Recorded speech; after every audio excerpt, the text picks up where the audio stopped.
Hello guys, कैसे हो आप। तो आज की इस वीडियो में हम बात करेंगे सीबीएसई क्लास 12th इंग्लिश का मिड टर्म क्वेश्चन पेपर दिखाएंगे।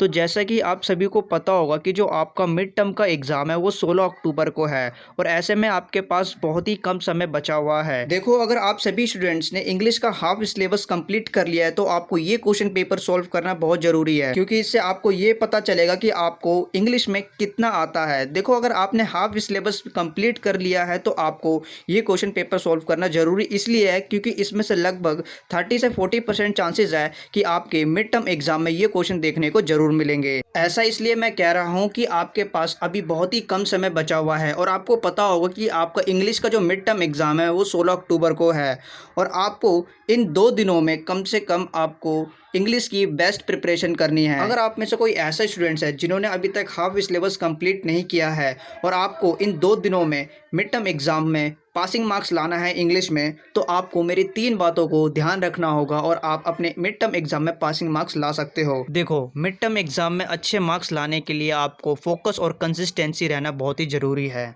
अगर आप ये नहीं कर पाते हो तो आप अपने मिड टर्म एग्ज़ाम में अच्छे मार्क्स नहीं ला पाओगे, चाहे आप कितना भी पढ़ लो। देखो, अगर आप 2 घंटे भी पढ़ते हो ना, तो अगर आप फुल डेडिकेशन और कंसिस्टेंसी के साथ पढ़ते हो तो आप अच्छे मार्क्स ला सकते हो। ये बात मैं इसलिए कह रहा हूँ कि आपके पास इंग्लिश मिड टर्म एग्ज़ाम के बहुत ही कम दिन बचे हुए हैं। अब मैं आपको सबसे इम्पोर्टेंट चीज़ कहूँगा, अगर आपके पास कम समय है और आपको प्रैक्टिस करना है तो सबसे पहले आप क्रिएटिव राइटिंग स्किल्स जो 18 मार्क्स का है, यानी आपका सबसे पहले नोटिस राइटिंग और फॉर्मल एंड इनफॉर्मल इनविटेशन और जॉब एप्लीकेशन और लेटर टू एडिटर, आपको इनकी बेस्ट प्रिपरेशन करनी है। अगर आप इनको अच्छे से अगर आप प्रैक्टिस कर लेते हो तो आप अपने मिड टर्म एग्ज़ाम में 18 मार्क्स आराम से ला सकते हो। यानी अगर मैं मान कर चलूँ तो कम से कम आपके 13 से 15 मार्क्स तो आ जाने ही चाहिए।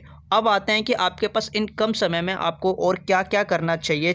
जैसे कि आपको मैं ये बता दूं कि सबसे पहला इंग्लिश का सबसे इजी चैप्टर जो है लास्ट लेसन, अगर आपने इसको स्टोरी भी पढ़ ली तो आप अपने मिड टर्म एग्ज़ाम में आप क्वेश्चन बनाकर लिख सकते हो। दूसरा लॉस्ट स्प्रिंग और तीसरा अगर इंडिगो भी अगर आप स्टोरी पढ़ लेते हो तो आप बनाकर वो भी लिख सकते हो। और पोइट्री में आपको पता ही है, अगर पोएम वगैरह आते हैं, माई मदर एट 66 आएगा और कीपिंग क्वाइट, अगर आप इसकी अच्छे से पोइट्री अगर आप पढ़ लेते हो तो आप बनाकर भी लिख सकते हो।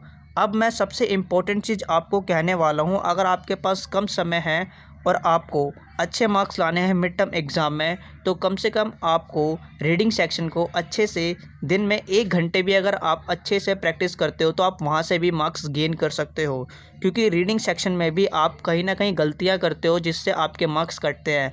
अगर आप उनकी अच्छे से प्रैक्टिस करोगे तो आप वहाँ से भी अच्छे मार्क्स ला सकते हो। अगर आपको ये वीडियो अच्छी लगी तो चैनल को सब्सक्राइब करना, लाइक करना, ताकि हर सीबीएसई अपडेट आपको मिलती रहे। तो मिलते हैं नेक्स्ट वीडियो में।